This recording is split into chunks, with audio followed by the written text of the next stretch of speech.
All right, let's go ahead and get started on 3.2 here. The derivative, we're going to start looking at it as a function. Okay, so here we've got the definition of the derivative at a point, which was our, remember this was red, this was f prime, this is f prime of x. And so our derivative of the function f of x with respect to the variable x is the function f prime, whose value at x is f prime of x equals the limit as h goes to 0 of f of x plus h minus f of x all over h. And remember, in the denominator, it was x plus h minus x. And then the x is just canceled out, right? Because it was plus h and plus x and minus x. So we end up with just the h in the denominator. Now, moving on, we also remember that x is the independent variable. Remember, the independent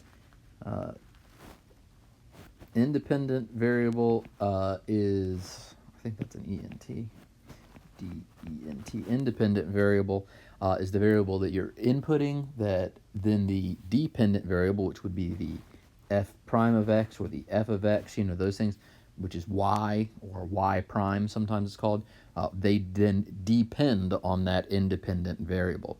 So the domain of f prime is a set of points in the domain of f for which the limit exists. All right, so basically what we're saying there is, when you get your f prime function, its domain is going to be all the ones where that derivative actually exists. If f prime exists at a particular x, then f is said to be differentiable at x. That means we can take the derivative of it at that point. And so what do we need for the whole function f to be differentiable? What we need is we need it to be differentiable at every point in the domain of f, our function f, okay? If that's the case, then it will be differentiable everywhere, all right? So that's the whole function is differentiable if it's differentiable everywhere. Here we have a typically less used version of our derivative function. In this case, what we're doing is instead of doing x plus h, we're just doing two separate points, one point x, one point z, and then we're taking the limit that that point z goes to point x. So we're pushing it really close together. It's on this next page here. So we have point x, we have point z, and then we're taking the limit that we're pushing that point z along over until it becomes point x, essentially, as it gets closer and closer to being x, and we're getting that new function. Back over here for a second, you might also sometimes see another formulation of this. This was actually in my college calculus book, and it looked like this. It was delta x goes to 0 of f of x plus delta x. We're basically just using delta x in place of h. So if you ever see that in a book, basically just delta x just means change in x, and they're just using that instead of an h variable as a step in h.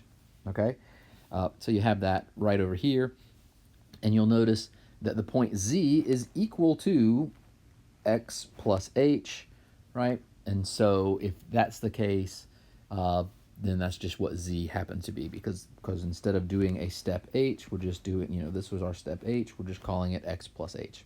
Okay? So let's try one of these. Right here, we've got find the derivative of f of x equals the square root of x for x greater than 0, and then find f prime of 4. So what the derivative is at x equals 4. And we want to do this using the alternative formula. And this alternative formula is typically a lot less used, but if you encounter a situation where you're either asked to use it or it might make it easier, it's always maybe worth knowing and trying. So here we've got z goes to x of f of z minus f of x all over z minus x, just like that, as z goes to x.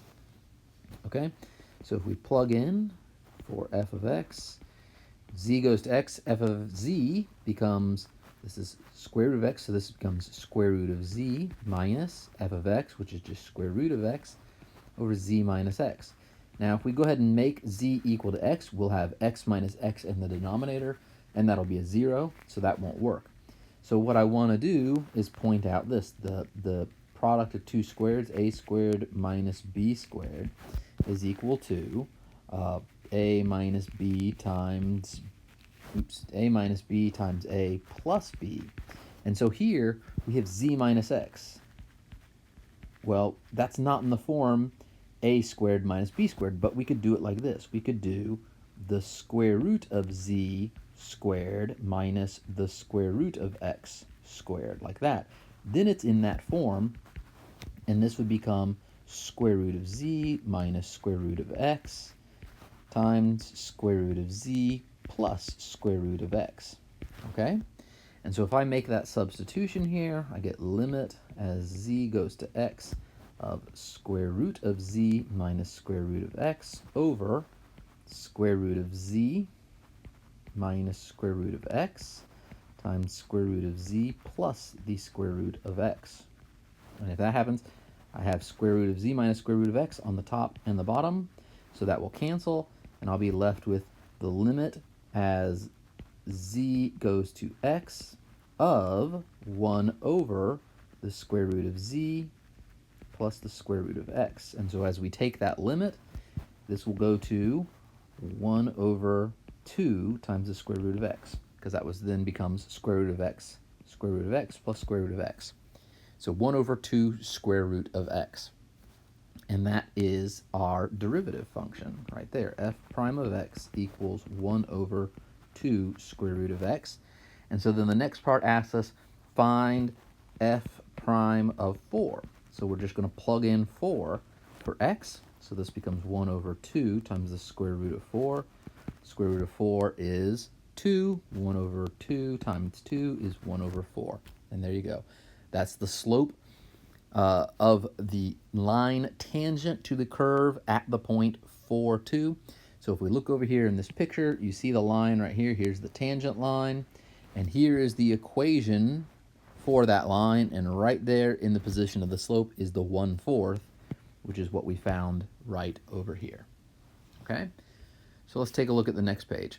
Let f of x equal 2x squared minus 13x plus 5. Find f prime of x. So we want to find the derivative function. Does the graph of f of x have a tangent whose slope is -1?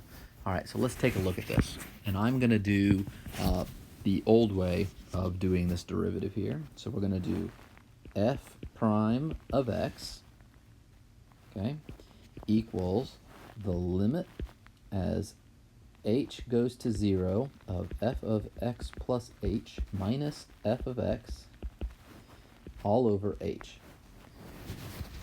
Then we're going to go ahead and plug this in. This will become limit as h goes to 0. I know I write those limits kind of lazily, but sorry. And then we plug this in. This becomes 2 times x plus h squared minus 13 times x plus h plus 5 minus, now we need this whole other thing, we need the whole thing there, 2x squared minus 13x plus 5, like that, all over h. And so be sure you distribute this negative sign right there. Be sure you actually distribute it when you do this. Otherwise, it's just not going to work. So limit as h goes to 0. If we try to take the limit up here in the previous step, it's just going to be a 0 in the denominator. So we've got to actually start multiplying stuff out and distributing things. So this will become 2x squared, and then we'll have a plus 4hx,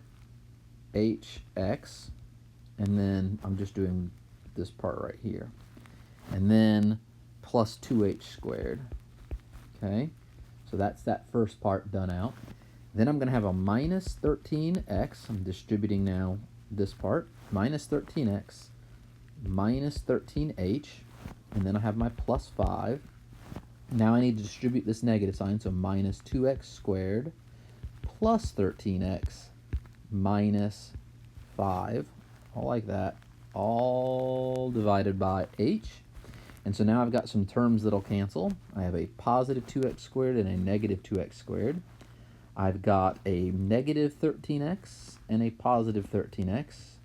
I've got a positive 5 and a negative 5, and those will all cancel. Now, everything I have left has an h in it, which means I can start canceling out just the h's. So that was h squared, it's now just an h. That was an h, it's gone. And so now I have the limit as h goes to 0 of 4x plus 2h minus 13. Just like that. And now, if we take the limit as h goes to 0, this will go to 0, and we'll be left with just 4x minus 13.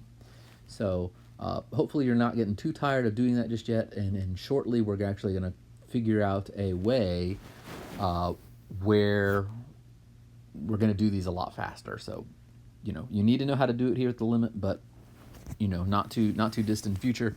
We're going to be doing these a lot faster, which means we can do more complicated ones. Because if we have really complicated functions, you're not going to want to do this whole f of x plus h minus f of x over h limit as h goes to 0 thing. It'll be quite cumbersome, so we're not going to do that. So there is our derivative function. This is f prime of x, okay? And so what we want to do is find, does the graph of f of x have a tangent whose slope is -1? So that's the part we're looking for. A tangent whose slope is -1, okay? So maybe I'll highlight that. A tangent whose slope is -1. That's what we're looking for. So let's try this right here. Does it ever have a slope equal to -1? And so we can do that just by simply seeing if 4x minus 13 can equal -1. So 4x minus 13 equals -1. Right? Because this function here tells us our slope, so if we just set it equal to -1 and see if we can get an x that gives us that, then we'll know that yes, there is one. So we can do 4x equals 12, add 13 to both sides, divide by 4, x equals 3. And so at x equals 3, we have a value where we have a slope equal to -1, or slope of a tangent line equal to -1. So now, to find the y value, we're going to plug in x equals 3, okay? And we're going to plug in x equals 3 into f of x, all right? Not into f prime of x, okay? We're trying to find the point on the original graph, not a point in the not a point in the derivative function. So we plug it back into our original function, which is way up here, and we'll do f of 3. All right, so we did that. Now we're up here. F of 3 equals 2 times 3 squared. 3 squared. Get it right here, minus 13 times 3 plus 5. And so 3 squared is 9, and 9 times 2 is 18. 3 times 13 is going to be 39, and then a plus 5. And so what does this give us? This gives us, we can do 18 plus 5 is 23, and 23 minus 39 is 16, so this is -16. Right? Yep. And so -16, and therefore at the point 3, -16, the slope of the tangent line equals, or let's just put is, the slope of the tangent line is, don't want the highlighter, is -1. All right, so there you go. That's it. And then it says, if so, find an equation for the line that is that. So if so, find the equation for the line and the point of the tangency. So we found the point that it's tangent at. That's that right there. And now we need to figure out the equation of that line. So we need a line that goes through the point 3, -16, and also has a slope of -1. So to do that, we can say, I mean, there's a couple different ways we can do it. Oops, trying to give myself a little space here. So here we will, let's go to a different color here. Let's go to this there. Find the equation of the tangent line at 3, -16. So we know it goes through 3, -16, and we know its slope is -1. That means if we do y equals mx plus b, we know that it's going to be y equals -1 x plus b, right? Which I could just write as y equals -x plus b. And then we need to figure out what b is, and we can do that just by plugging in our values for our point. So this would be -16, this would be -3 plus b, which would mean b is going to equal -13, which means we can finally write our equation. Y equals -x minus 13.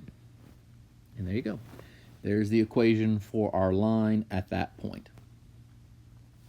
Okay, so let's take a look here at some notation. The derivative can be thought of as an operation. Right, just like everything in math, you can think of it as an operation.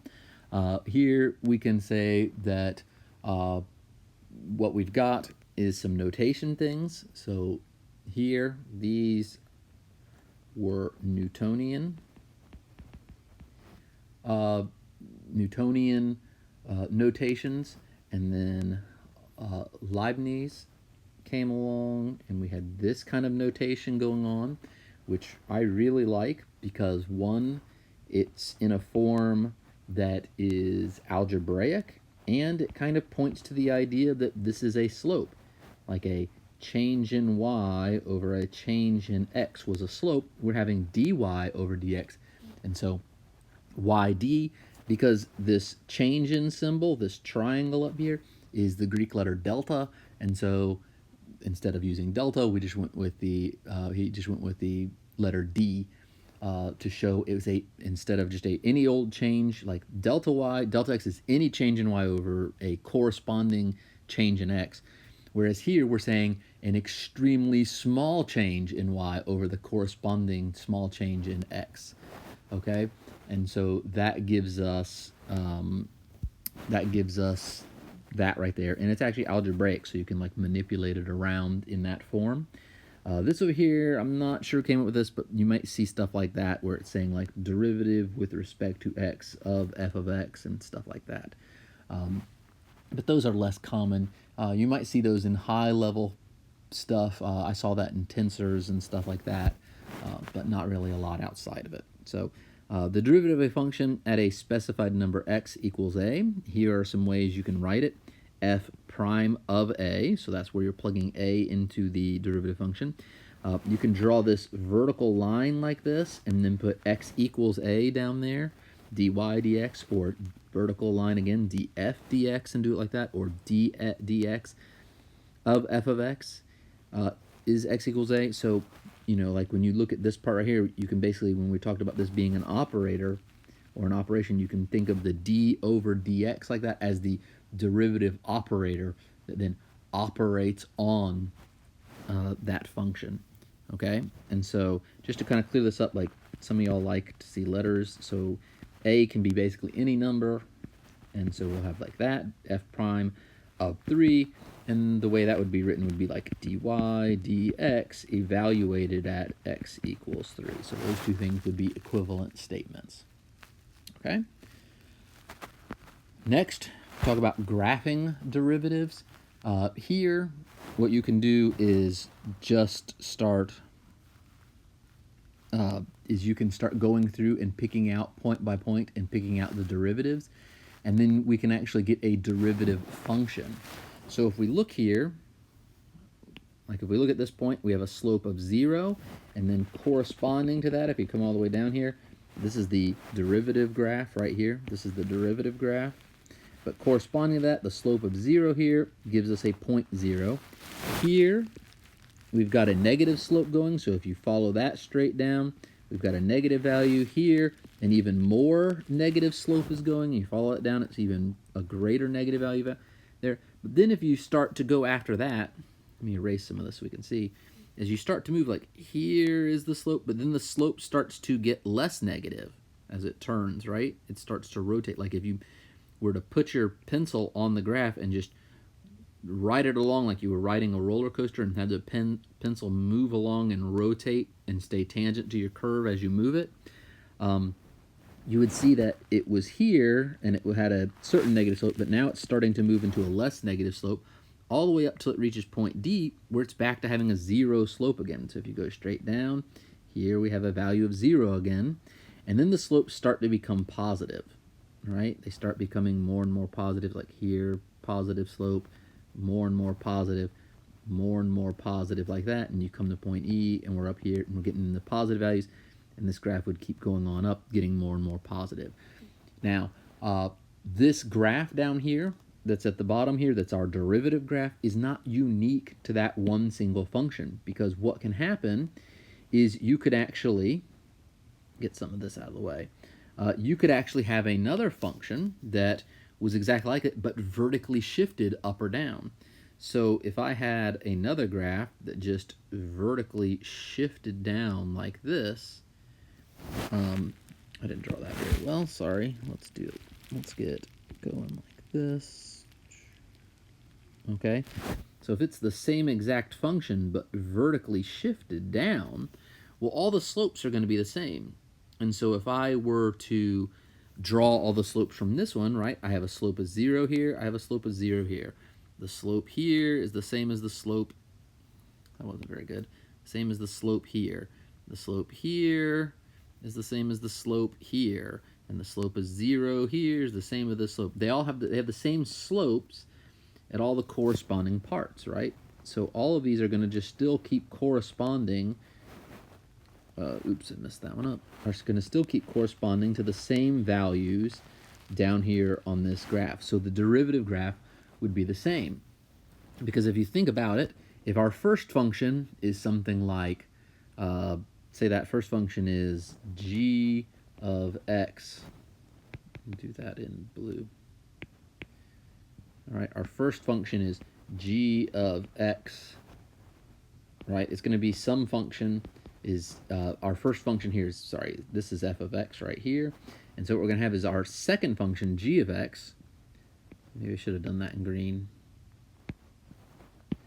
Our first function, g of x, you know, our green function, is going to equal, this is what I meant to do, f of x, and then it's going to drop down, so like minus a 5 or something like that, minus a 4 maybe, whatever that is. So from here to here, it looks like it drops 4 the way I drew it. And so it would be that, g of x equals f of x minus 4. And if you haven't noticed so far, whenever we do the derivative function, the constants here, they don't even have an h on them, they always end up canceling out. And so they don't end up mattering. And so whatever you have there, whatever function you end up with, if it's the original function plus some constant, then it's going to have the same derivative. It's going to have the same derivative graph and the same derivative function as well. All right. So take a look at this page. I want you to try to go through and match these graphs. The graphs on the left in blue are the original functions, and the ones on the right are the derivative functions graphs. All right. Try and match them if you can. I'll put the answers in the notes, and that's going to be it for this video, and I'll finish up the second half of this in the next video. All right, thank you.